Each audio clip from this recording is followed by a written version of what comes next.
we'll get stuck into the panelists now. And to introduce everybody tonight, I thought I'd tell you 3 things that I think people should know about each of our speakers. And Eva's up first. And so the 3 things that I think people should know about Eva, they don't know this is happening, by the way, either. The 3 things that I think people should know about Eva is that she's a Swiss Army knife of skills and experiences, self-proclaimed Swiss Army knife of skills and experiences with general management, product management, strategic transformation, community building, and the second thing you should now know is that she's the innovation manager at KPMG, which would make sense that you would have a Swiss Army knife in your toolkit if you're going to be in innovation. And the third thing you should know is that she's the first leader that I'm aware of in the world who's used the game at, I'm going to call scale, for change leadership conversations. And I'm really excited, I was really excited and inspired when Eva reached out to me last year, whenever it was, at some stage and said, hey, could the game be used in this way? And I was like, well, it hasn't yet, but that doesn't mean it can't be. And then we worked together to design a way to use the game in that way. And so I'm excited that she's here today to share the story she's been on using the game for those conversations. So the floor is yours. Oh, do I need double? Oh, no. Yeah, you need this one still. Sorry, yeah. Cool. Hi, I'm Eva, as Jeremy said. Thank you. And thank you for making such an amazing business and product for everyone. Like, what you do is, this is just incredible. This isn't a weird tag, it's part of the mic system, so just, it's not a security thing. I'm allowed out of the house, legally allowed to be here. Cool, so I will try and keep this short. But so, yeah, my background before KPMG, so I used to run the early stage startup hub down at Greater Auckland, which is down in Viaduct. Before that, I worked at Biz Dojo, which was another co-working brand, pre-acquisition. They did a lot of programs and partnerships for early stage founders. So I did a lot of their mentoring, support, investor connections, generally just helping them make their lives easier because startups are hard. I've also sort of done some weird things like consulting on a fintech hub that was getting set up in Mauritius, which was weird and wonderful.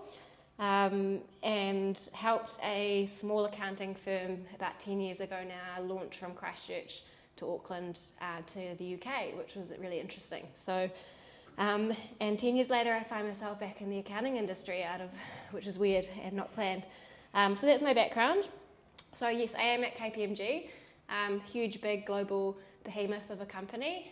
They have a couple of different divisions, so they've got sort of audit, big advisory with huge companies, tax sort of specialist advisory, and then they have private enterprise, which is sort of the kind of small end of town, but it's also some quite big companies in there, largely privately owned is the sort of tag. So that's where I sit.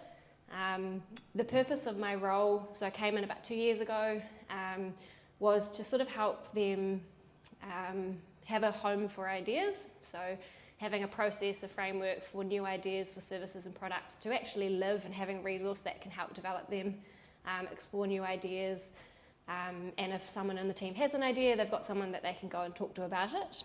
It was also to sort of stay relevant and competitive in the market, which I'll get to a little bit later, but the accounting industry, the accounting role is evolving, especially in the small end of town. There's a lot of people out there doing amazing jobs, and technology's increasing, regulations is kind of largely simplifying, and what you want from your accountant is evolving. So this whole space is kind of super fascinating. The other bit is for their team, so they wanted to create more engagement, more sort of support, more opportunities for their team, especially their grads. They've got a great grad program coming through. They sort of demanded more. So they wanted to create a different experience for their team. So I sort of sit across sort of innovation from a product and service perspective, culture from a team perspective, and then strategy from like an operating model perspective, and to create the space. So it sounds broad, but I'm not very good at staying in my lane, as Jeremy alluded to. So I started in the services space, and I was like, for our team to suggest ideas, we need to have a trusting, safe environment for them to be able to speak up. And for them to speak up and spend time on things like innovation, they need the time to actually do that, and it's a billable professional service firm, so there's some challenges there, so kind of getting stuck into all the layers. Cool, yeah, so that's probably enough about my role. Context-wise, I mean, who's worked at a Big Four? Yeah, who's worked in a corporate or a bank or a professional service firm? So you're probably like, there are some known challenges. It's a huge global base, so there are global structures and controls, right? A lot of expertise there, some amazing people who have been there for 30 years, some amazing people who have never worked in different environments. So there's a really ingrained culture there. Some of that is really cool, some of it is really stuck. It's a huge team, really structured. You're working with a lot of regulation, a lot of risk, a lot of hierarchy. There's very defined ways of doing things, a lot of process, because it's worked for a long time, right? So those have all been really good things. But if you think about that, that makes it really challenging for innovation to flourish, for people to suggest a new way of doing something, or suggesting that maybe the way that we do things isn't the best way it could be done. So I think that's sort of a bit of context there. Our team has also gone through a lot of change. It's probably an understatement. Actually, Kelly in the crowd was involved with one of the big change things a few years ago. Since then, we've had leadership changes. We've had the team sort of split into two. We've had tech changes, all sorts of things. So there's a lot of uncertainty, a lot of kind of not clear of what their value is in the market, all sorts of feelings there, right? So that's sort of the context piece I just wanted to share. So that sort of set me on a bit of a mission. So I dove really heavily into psychological safety. And if you think about those sort of axes around accountability and trust, accountants and professional services have huge accountability. You know, every 6 minutes is tracked, right? Every visibility on everything they do is huge. Some of the lower, more junior levels of our team, the trust isn't always there. So that quadrant is like the anxiety zone, right? And I think if you can push that trust up, you can get into this awesome learning space, right? So I kind of wanted to, like, how do I get our team up there? And that's really cool. That's where we want to be. I think the other thing around like high performing teams, and you can sort of see that those that are making the most mistakes are actually the most high performing, because they're learning, they're talking about it, they're moving forward. Those that are communicating really well, like those are the sorts of things that I was super like fascinated in. And that sort of sent me on this mission. And I think one of our partners had a business coach who'd used the deck before, and they suggested it. I went on the website. I love startups. I love great branding, great storytelling, and I love products that can scale. So it was like, this is awesome. Sent Jeremy a message, I think it was about, early last year. Sort of said, we're on this journey. We need to improve our culture. We've got this conference coming up with 60 of our sort of managers and above for our division from across the country. So we've got 7 offices, about 250 people. All the leaders are coming together. We really want to do something with this. First challenge, we've only got 2 hours. And we've got a whole bunch of other stuff we need to talk about as well. And like, can we do it? And I think we had about 2 weeks. It was pretty short turnaround. So Jeremy, the super trooper he was, jumped on a call, had spoke to us sort of about what ways we could do this. And we decided that we were going to just kick on and give it a crack. So that was sort of what we did. So quick hoon through the session actually. So 2 hours, we bought 30 decks, 60 people, so we were sort of getting them into little groups. Before the day, we sent out a little bit of information, I think, about some content that you provided around what is emotional culture, to sort of get them in the right headspace. We did some icebreakers to kick us off. We then jumped into this session. We played the great video that's on your website, which maybe your content person helped out with, which has that like cool energetic music and all the bright colours, and people were sort of like, oh, this is cool, like we don't normally do things like this, like this is great. So that video really helped, and it really set a scene. We spoke about this, but we decided to keep people in their regional teams, so they were doing the exercise with those that they work closest with. 7 offices, pretty much 7 different cultures, so we decided to make that decision to sort of have those conversations in those groups.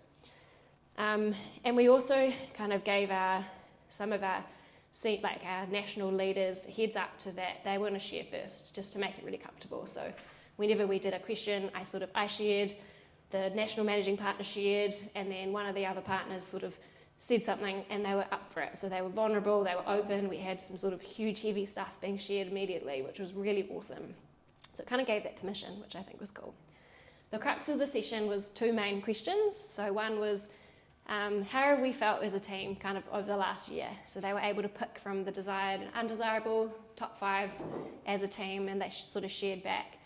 We just did that for the first bit. We sort of discussed it. There was some similarity across all the offices of those cards, some real differences as well. The offices that I've actually found were most innovative, obviously their culture showed it, like the culture cards, they were happier, they were really open, and those that have had a bit more struggle or a bit more structure, that culture was a bit different. We sort of spoke to that. We didn't do the canvas, obviously with the time we had, but we did ask, how do you know? Like, how do you know that that's what it felt like? So starting to kind of dive a bit deeper. We then shifted into future state, and we sort of said, conferences, we're wanting to move forward, we want to, create this ideal team environment, and so what do we want our team to feel like?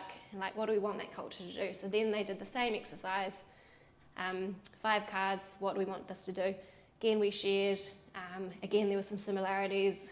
There were some cool cards like uncomfortable that were desired, which I loved from an innovation perspective. So that was really, really cool. And then we sort of zoomed out a bit and we talked about how can we use this tool, not just at a leadership level, how can we use it for our team? And the team were like just massive fans by this stage. And they were talking about going back to their regional offices, running it regionally, running it at different levels. So whether you're a grad, whether you're a supervisor or a manager or whatever, quite different experiences. So they went back and they did it at these different levels, and again, it was quite cool to see some of the words and cards that were coming out. So that was really helpful. We've also done it with some clients, so we were lucky enough to actually trial the Te Reo version with a big national client group, which was really, really awesome, and it was really like just cool to see how much that resonated with that group. So that was really, really awesome. Awesome. Yeah, thank you. So feedback on the day, essentially, super easy to use. It felt really cool. They loved the simplicity of it. Made a difficult conversation easier. A lot of people were like, oh, that's why that person goes to the bathroom, just to kind of escape. Like maybe she's feeling overwhelmed. Like it was really helped them identify ways that they could help. Our leaders are great. They want to improve. They want to help our team. And this really enabled them to sort of be more successful at it. Since then, so as I said, we run the regional sessions. So each office has used the deck again. All sorts of posters on the walls of how are we feeling this week. Those are the 5 things that we identified. We wanted to feel, are we close to it? When haven't we? I've just been running a conference in Tauranga this morning, and in the planning stage of that, I was like, how are we going to make sure our team feels supported in these sessions? How can we make sure they feel engaged? And, using that as a bit of a planning tool. And our service design also used it from a customer experience perspective as to how we want our customers to feel. So that sort of other deck is really cool for that. That's kind of it. The only other thing I wanted to say was I was listening to a podcast, and there was a poet called David White. I don't know if you've ever, get some nods. He wrote a book, apparently, which sounds amazing, called Poetry and Preservation of the Soul in Corporate America. Chunky title, right? So I'm really keen on reading that.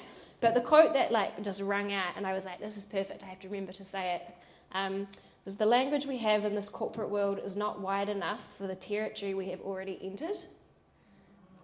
How cool is that? Yeah. So that was like, oh yeah, that's why this is helpful. So I think some great conversations before about how human the world is, and these cards just make us more human. So that's my story. Thank you.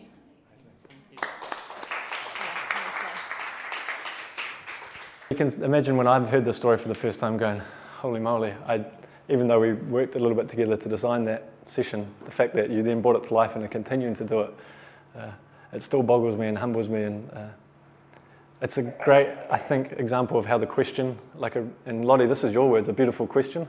So that comes from David White. Was that David White? Okay. David White talks about beautiful questions. There we go, yeah. So how a really beautiful question can be the core for where this game can take you.